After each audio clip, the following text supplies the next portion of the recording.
getting back up on my feet. That you showed up was written in the palm. You are a statement that explode like a bomb. I get to push myself to victory. You make me winner. You cut me loose and set me free. You make me win in every way. You showed me how to spread my wings. Yes, I'm the winner of the day. You cut me loose and set me free. You make me win in every way. You showed me how to spread my wings. Good afternoon. I am Dr. Sharon Campbell. It is Wednesday, 6 p.m. Eastern Time, and we are so excited to be with you again. And so we are still this month, it's January 2026, and we are still talking about reading and the hidden cost for ignoring lifelong learning, which is so very important. And the reason we're taking this month is to kick off the year so that you can thrive and grow in your business or your nonprofit or your personal life or professional life. So this month is about finding your space, finding how to provide you the tools that you need so you can have the outcome through the rest of the year. And as we begin talking about reading, we want you to also go to our website, www.thesharoncampbell.com. Go to our blog, download this information, share it with people. Share, and share some more. The more you share, the better the world is, and the better you're going to feel about your work in the community as you grow and thrive in your house, in your community, in your family, on your job, about reading and the importance. Join a reading club. Create one of yourself. You may say, you know what, I like reading comic books. Create your comic book club and bring people in. You might say, I like reading sports. Create your group and y'all read. I may like travel. Create your group and y'all travel together. But do something in 2026 that's going to change and elevate your tools for being a lifelong learner. So let's get started, Mark, with bringing up our PowerPoint presentation for today.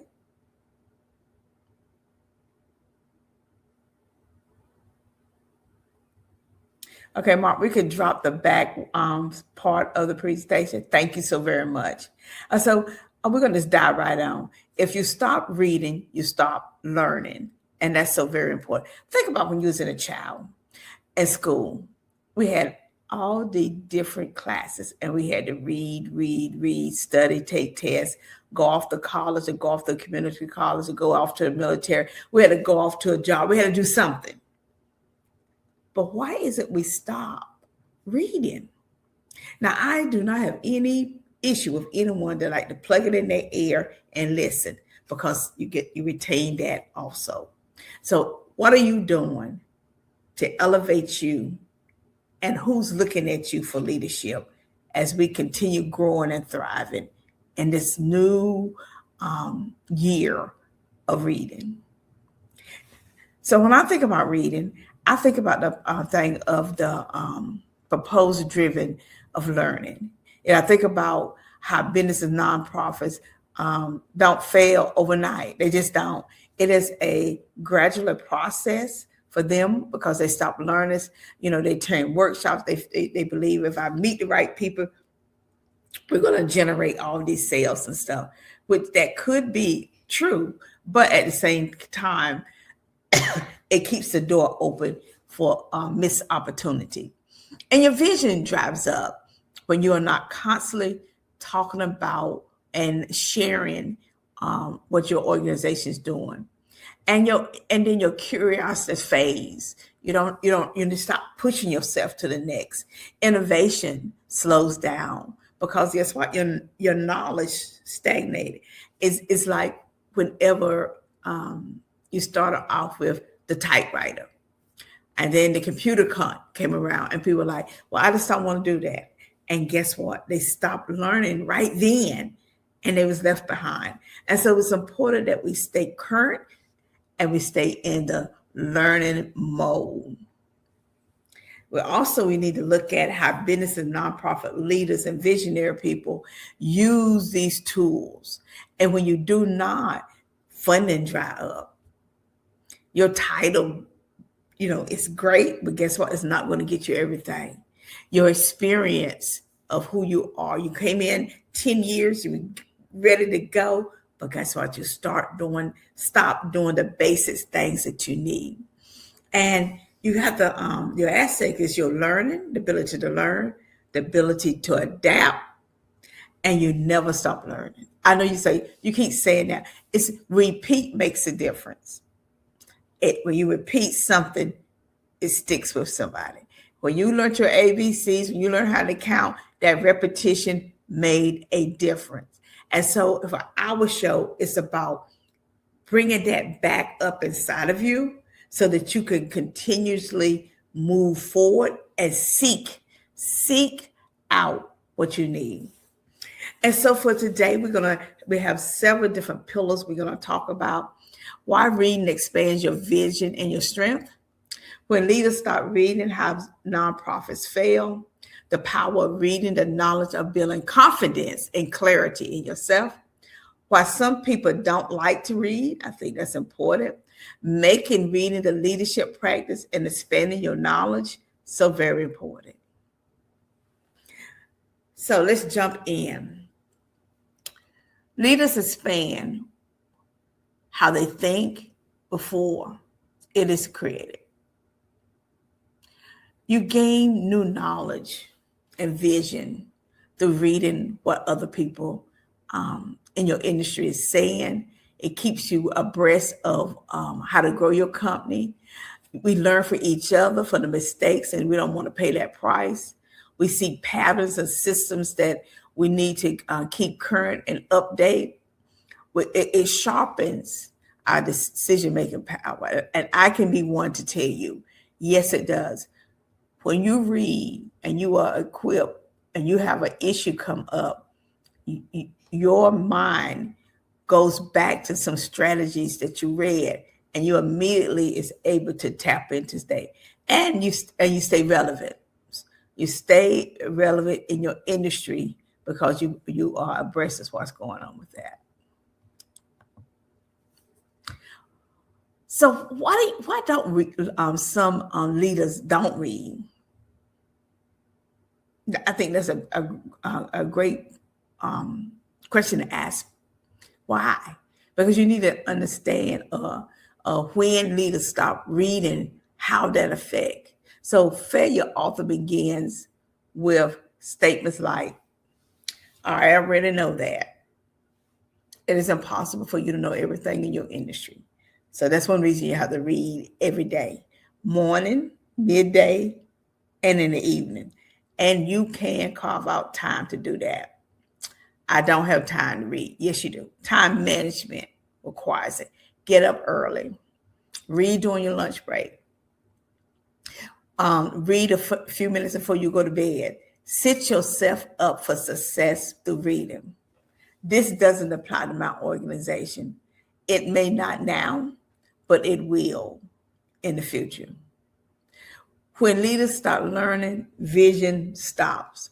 Outdated stuff come in, funding stops. Your team is not motivated. And for those of us that's entrepreneurs, just one that wears so many hats, and you're trying to absorb that, you're not able to grow. You miss so many opportunities. So much money is left on the table by certain little things. You're like, you know what? I know I should read. You don't have to tell me this. Because data and statistics saying it is not happening. We wish, we think, we won't, but in reality, it's not happening. We get in the room sometimes and we pick up little buzzwords and we'll start saying them. But those buzzwords do not take us where we need to go. And when you're picking up those words and you're using them out of context, everyone that's around you that understand what everyone else is talking about, realize that. Don't be the person in the room that's using a buzzword and not really understand what it is they're saying and how to use it. Nonprofits, it shows up with poor governance. You look at your board, and because they're not being trained, they don't have a consistency of being trained on you can start off with a quarterly, then every 6 months, then once a year. New board members is always coming on. So you got to have a training manual. You need to be able to bring everybody up to par, all of that. It weakens fundraising, burnout, compliance issue. You don't have the capacity of the bandwidth to scale. You see so much decline in revenue. Many of my clients that bring me on, we talk about what happened and why we didn't fix that and why you didn't know that. And then you bring up these current articles that's in their field, letting them know the trends. You got to know the trends of your market. And if you're not reading, and if you're not getting Google alerts, and you just rely on someone to send them to you, or you rely to go on Facebook and say, when I'm strolling, I hope I get something on LinkedIn, that is not going to work. You have to have professional standards that you are living by to grow your company. And that requires you to study and read and to engage with people that reads also. Being consistent. Being consistent is more powerful than anything else. And then because consistency build confidence, build clarity. When you know and you have knowledge, you can see it happen, not just in your return on your investment, but in your staff and yourself. You are also improving your communication. People start looking at you as the expert in that field. They'll start valuing your leadership skills. And now you can able to define the right strategies that best fit your organization. And so as we start this month, you should be coming up with strategies that how you're going to implement the next month and on over to the end of the year. It's always creating ways and looking at tasks and activities and who else you need to bring on. You're able to look at new markets, new trends, best practices, and you're able to lead your organization. You're able to lead your family. You're able to lead the people that helped you, because they get behind people that is current on their information. And so I just encourage you, it's not how much you read, it's a consistency of building it through your reading knowledge. Why people don't like to read and the truth behind it, sometimes it's just past trauma. Using high school, elementary school, you was reading and you got embarrassed because people are looking at you. The pressure of school, overwhelmed by not understanding the information. But I assure you, what I learned and I know about reading is this here. The more you read, the more critical thinking and the more that you can make decisions wisely. And the more you read different information, not all of business, but affirmation, your Bible, thought books, autobiographies of people, of this magazine article. The more you read, it's going to open the world up to you. When you get ready to travel, read about where you're going. I think if you just start with 10 or 15 minutes a day and build that. Now for us, that's real readers and stuff. We always look for reading groups. We always start a reading group. We're always pushing our mind to the next. We do studies that show that we do not use our mind no more than a grain of sand, and that ain't much. Okay, so we need to improve that, especially if we want to get the income we want. And you exposed to this knowledge and this technology out here, and there's no way about taking a shortcut. If you say, you know what, I'd rather listen to the book as I'm going in, driving into work, that's entertaining. I read certain books, and I have to have my journal to take notes, because the more I write, the more I attain.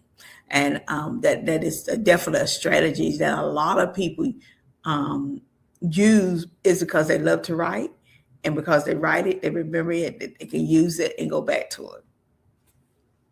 And so we also, we're going to look at leadership. So reading help you improve your leadership, your soft skills. It help you be able to work with difficult clients. It also help you to navigate systems that you may need to run your organization, or become certified in different areas. So all of that plays a part. And yes, you can do all of that. Yes, you can. It's about managing your company, managing your portfolio, and enjoy doing it at the same time and thriving. Reading and research go hand in hand. Have a component in your reading about researching something. Chat is great, but chat makes so many mistakes, and so much stuff is outdated. So you cannot rely on it to give you everything. Sometimes that's your cheat sheet, but it's not your go-to sheet. Cheat sheet, but not go-to. Because you need evidence-based strategies. They will give you something, chat, and it doesn't apply to your organization at all. Let that be your cheat sheet, but not your go-to. You'll be amazed at the fact that your employees, and your employee could be family members that's helping you, be so impressed by what you do, say, and the fact that you're up to date on your company and those trends. Research back learning and reduce guesswork. Okay? Research. Chat is great, but there are also so many other places out there that you can get information. And so I would like for you to just decide to come up with what it is that you have the capacity to do. And that can start off with something small as 10 or 15 minutes to grow to an hour. It is not, for me, I can read and write up to 2 hours in the morning time, because I love reading. I'm reading the Bible, I'm reading affirmation, I'm reading something on business, I'm reading something on finance, I'm reading something that I enjoy. So I have all these reading books that surround me, and I have my journal that I'm writing about, and how that this is going to help me build a better business for myself and for my family. It also provides me the leadership tools that I need to do the show every day or every Wednesday. And every day I'm preparing for it, but every Wednesday I'm showing up for it. But it does. I set aside the time as a leader to prepare and learn so much, like the right font to use on different PowerPoints for different platforms, because all of them is not the same. So I have to use different one. And so through reading, I'm finding out that, and also having a great production manager. I cannot say enough about Mark, about helping you figure that out, because each one of them different. I say one book a month, a quarter, but you're going to have to push yourself. You're going to push. The time you spend strolling on Facebook, LinkedIn, Twitter, and all of that, trust me, that's money out of your pocket where you need to be working on building your business and working in your business. Again, I'm a notebook person. It has to be written down so I can retain it. Move. Just visiting a bookstore and just walking through the books. I know it may feel uncomfortable, but I'm telling you, it makes a big difference. It's easy to order off Amazon, having to put it at your front door. But I'm going to tell you, going into a bookstore, seeing the books, seeing people reading them, going through, picking them up, touching them, feeling them, all that is a great experience. And then having a mentor or a peer or someone else that you can discuss what you're reading about and getting a different feedback. So I do love reading groups because I like to hear other people's opinion of what they read, and especially history, and how they interpret it and what that means. And reading aligns with your vision and your calling. It does. I do agree with that. It does align. And so reading without application is information, and reading with action becomes transformation. So I cannot wait to hear from you, engage with you about what you're reading. If you're going to if you're going to start a reading club, let me know. If I have any time, I will tap into it. You will begin to grow and learn your leadership style and how that works in your finance. You will have a commitment and an impact in so many people's lives, especially your organization life. And that is my dog. And I don't know why Bella is barking, but hey, we're going to keep moving. The era of leadership stands out. When people talk to you, ask you to speak, it engages, and that's the platform you want to be in. You want to be able to share what you know, what you learned, and how that have improved your lives, and be an inspiration for somebody else, a younger person that's looking for a role model. Being committed and being consistent is the next step. So you can start small with an article. Go to the bookstore. I cannot tell you. Go to the bookstore, look through all those magazines, and say, "Oh, okay." For me, when I go to the bookstore, I buy too many magazines and too many books.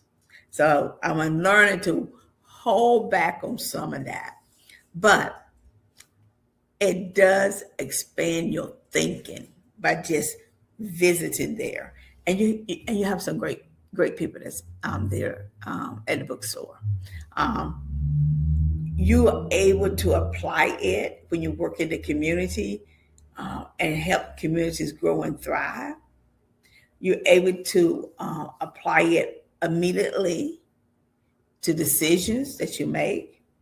And when you're asking for someone to be your mentor or be your advisor or be your coach, that makes it different because they're going to be talking about reading, and they're going to try to figure out what you read last, what's next, and that is going to be a big part on you developing and you growing. So let's talk about our closing thoughts, because I want you to get out today. If you can, stop by the bookstore and just browse through the bookstore. And inhale the knowledge that the bookstore offer. It's not about how many books. It's about the wisdom that you're going to get out of those books. Because lifelong learners build organizations. And when you sit down and talk to people, I know why. I just thought about this. Once you go and schedule an appointment and talk to people that's in business that you may would like to understand how they grow their business, but talk to them in the sense of reading and what they read, and talk to them about where to start with that. The world will open up to you. Readers love to say, "Hey, let me tell you the best book. Let me tell you what is happening in my industry. Did you have this app? Let me show you this." We love that.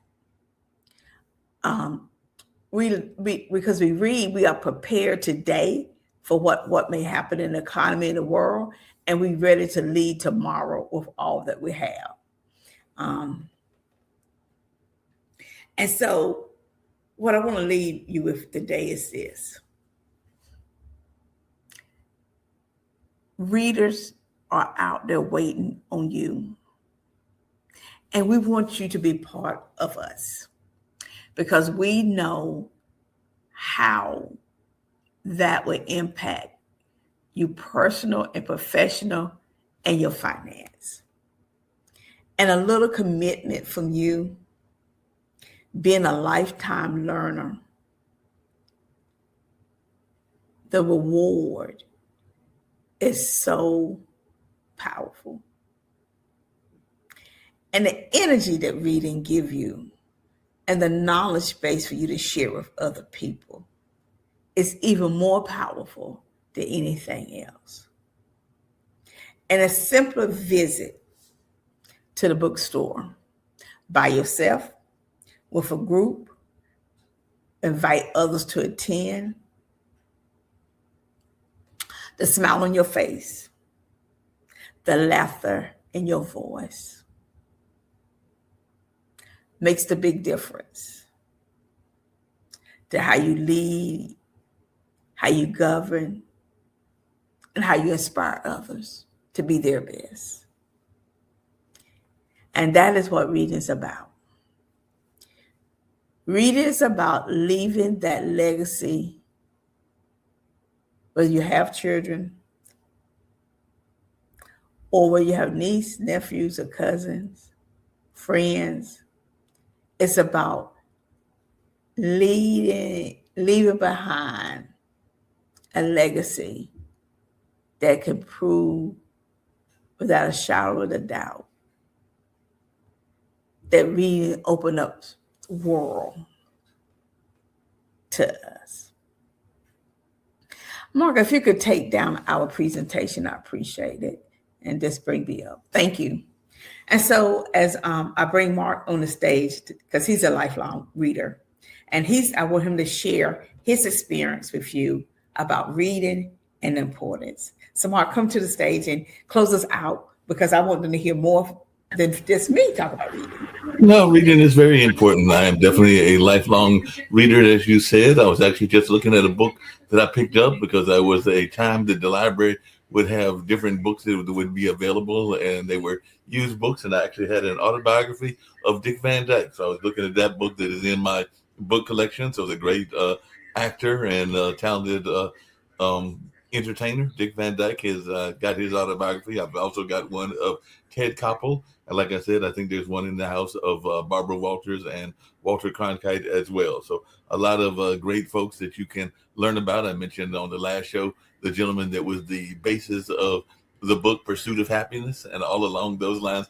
And I think I've got a book from Oprah's other half, Stedman Graham, somewhere around this house and all along those lines. And like you said, my grandmother was a librarian, both created the Black Library in Raleigh, but it was also a librarian here in Durham as well. So I always remember going to her house when she was living, and she passed away in the early 80s, and getting books from her, because she definitely instilled in me that idea that the importance of reading and all along those lines. And both of my parents are very well educated, and definitely they have instilled that in me, as well as my younger brother, who's in his late 50s, but also his kids, who are my nephews. One of them getting ready to go off to college next year. And of course, he'll be reading textbooks, but he's also got some books that he enjoys reading as well. I know that sometimes we think of the young people being involved with video games, and not saying that they aren't, but some of them are also reading their favorite books. I think about some of the young people that used to like Harry Potter and all along those lines. So you got some people that like the fantasy around what that's all about, and all in that space. So definitely there can be some great books. And I even remember growing up reading like some of the books of Nero Wolfe, and all in that space. So definitely I've read some detective books, as well as some biographies, like I said, but sometimes it's good to read a good mystery too. So I've also got some books that are mysteries in my collection as well. And then I've got some self-help books and all in that space. So it's a very extensive collection. It's got a couple of bookshelves that have the various books and all along those lines. Even got some books that are spiritually based and all in that kind of way. And of course, everybody in their house, or most everybody, probably has a copy of the Bible or some religious work or another. And definitely I would say that I've got that as well. So definitely books are very important, and we definitely need to use those books. And like you said, go to the library. The library is an important place. And sometimes it's just good to feel the texture of a book and everything. A lot of the information we can get from the internet, and the internet is a great global library and everything along those lines. But sometimes you just want to feel the cover of a book. I know that I mentioned to you before that my grandmother was featured in the collections of letters between Arnold Bontemps and Langston Hughes, where they're saying that there was a good place to stop by and visit was to come by and visit the Lee family and everything like that. And that was during the Harlem Renaissance. But I think about all the great authors and even some of the great plays that started, and the movies even, that started off as books and all along those lines. But definitely it's always good to see and enjoy the comfort of reading, and to add, and like you said, have a reading group or even create a reading list. I mentioned earlier to you that we're going to start a series of events at Hayti. One of those will be the first concert, which would be Brandy Younger, who is a harpist. And I don't know if she's got a book or not, but we're also starting the Hayti Dialogues. And the Hayti Dialogues will feature people like Keith Knight, who is a cartoonist and definitely an illustrator. And he is done that book that became the Hulu series, Woke. But we've also got Melissa Harris Perry coming, and we've got Taisha Coates, and a lot of people are familiar with his books, and a couple of other authors as well. I think Britt Bennett will be coming also. So there will be a series where people will get a chance to talk to the authors, and I'm a big fan because I know that sometimes the Regulator and even some of the bookstores in Raleigh will sometimes have book talks, and the authors will come and present their books. I remember seeing a couple of those books talks when the No Bookstore was open, and Bruce Bridges was having some of the authors come, even people like Sister Soldier and stuff like that. So it's always good when you got these different books that you can read and get your own interpretation. I know that the authors have the interpretation of what they want you to get, but everybody reads it at a different way. And there may be a different interpretation in certain books than what even the author was intended. Right. That, you know what? And that's why I love to be in the history reading groups, because everybody have their own interpretation of what history was. And it's, especially when we talk about the Bill of Rights and the Constitution, people like, y'all got, there are groups out there that love that, to say, what was their intention when they wrote that? Right. And so I want to thank you for your feedback in it, especially having different people talk about reading and encouraging people is so very important.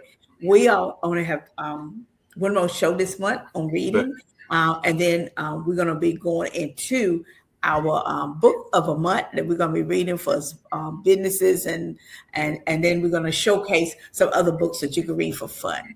I want to thank you, everybody, for being part of the Plan to Prosper podcast show, and it has been an honor and a pleasure to work with our producer of our show, and we're on so many different platforms.